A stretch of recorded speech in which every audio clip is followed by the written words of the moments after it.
Cuba, meu, era um ícone, né, da música, Célia Cruz, Orixás. Atualmente é muito pobre. Cubanita. Bom, tu falou que faz 10 anos que tu já tá no Brasil, né? 10 anos, graças a Deus. E, cara, como é que foi essa saída de lá? Foi dramática? Foi como? Foi, igual a maioria das saídas das famílias em Cuba, né? Separação familiar.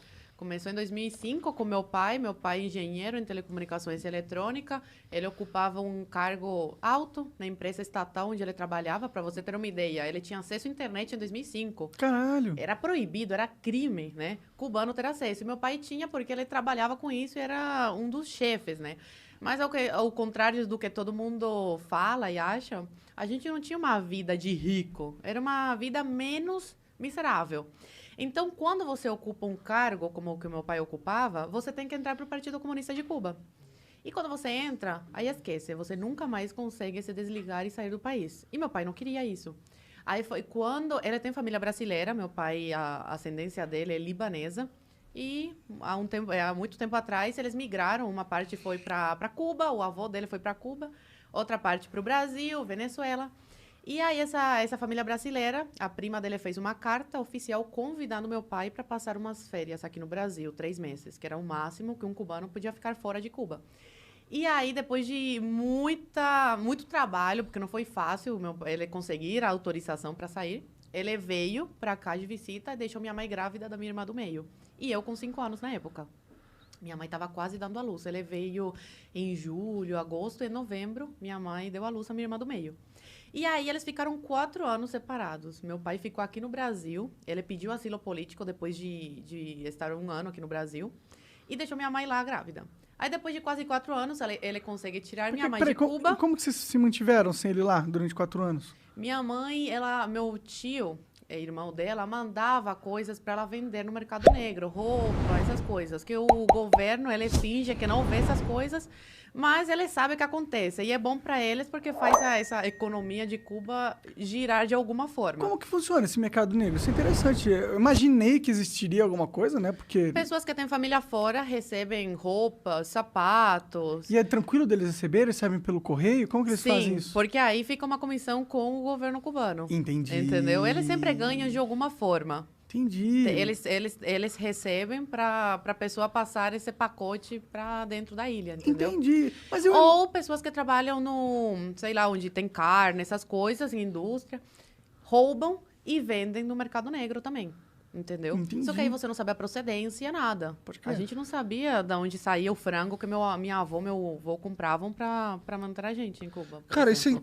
é muito louco, porque assim, você tá me contando coisas que pra mim eram fábulas, sabe? Eu achava, eu sabia, quer dizer, já tinha escutado falar como era a vida lá, mas pelo que você tá me falando, uma cubana que viveu lá e que tem família lá, isso é assustador até. Mas tipo, não poder sair de Cuba. Eu falo isso, que se eu fosse brasileira e não fosse cubana, pra me acreditar numa coisa dessas, porque parece uma coisa tão longe da realidade aqui do Brasil, né?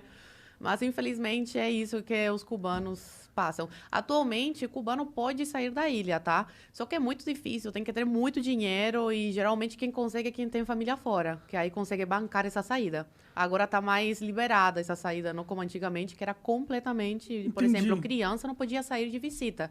Por isso que meu pai teve que separar toda a família. Aí, terminando essa história, meu pai ficou no Brasil depois de quase 4 anos. Consegue tirar minha mãe de Cuba. Eu e minha irmã ficamos com os nossos avós. Eu com 9 anos na época e minha irmã com 3. E aí minha mãe vem para o Brasil, vai direto para a Polícia Federal e pede asilo político, porque como eles são casados, meu pai e minha mãe, ela tinha direito a lei de refugiada também, igual meu pai. E aí minha mãe fica no Brasil, engravida nesse período, uma coisa de Deus, eu sou muito católica, acredito muito, e realmente foi uma coisa de Deus, porque meus pais estavam muito mal na época de dinheiro, assim, R$ 5 no bolso, por exemplo. E minha mãe fica sabendo que tá grávida. Aí foi um caos. Meu Deus do céu, como é que a gente vai sustentar mais uma boca, né? E ainda tem que mandar dinheiro para Cuba para nossas filhas lá conseguir, né, comer decentemente, né? Um franguinho, essas coisas. Mas aí acabou que foi uma coisa de Deus, porque ajudou na nossa saída. Ter uma irmã brasileira. Aí depois de quase 3 anos, eles conseguem tirar a gente de Cuba Meu pai conhece a minha irmã do meio com 5 anos e volta a me ver com 12. E a gente conhece a nossa irmã caçula brasileira, Joinvilense, Santa Catarina, com quase 3 anos.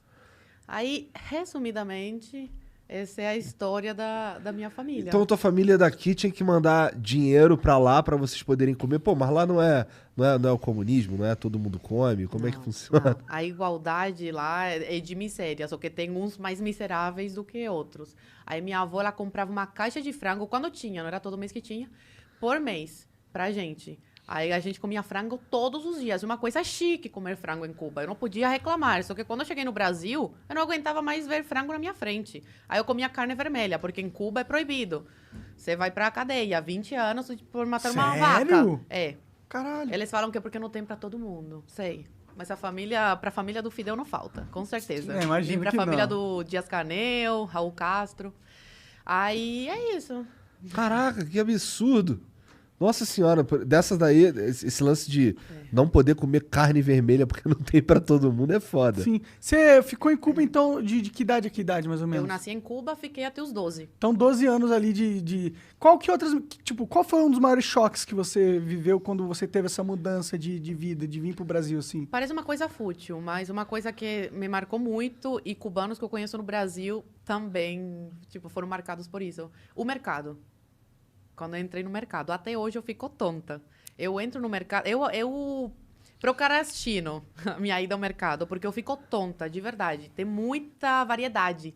E aí eu fico tipo, ai, o que tem que pegar não sei o quê? Então minha mãe que vai, meu pai que vai. Eu odeio ir no mercado por isso. Então ver essa variedade, essa quantidade de comida, de papel higiênico... Papel higiênico. Produtos de limpeza, tudo isso. E outro choque foi a liberdade. Liberdade, né? Que depois eu vi que não era tanta em sala de aula, mas é bem melhor que Cuba. Que aluno podia levantar a mão e falar, mas professor, e questionar o professor. Com educação, tudo. Como eu que é em olhava Cuba? assim, não pode. Como que a sala de Cuba, todo mundo quietinho, se alguém falar você alguma tem coisa... que dar amém pra tudo que... E o que acontece se um moleque que os- rebelde em Cuba começa a fazer aprontar? Prejudica teus pais.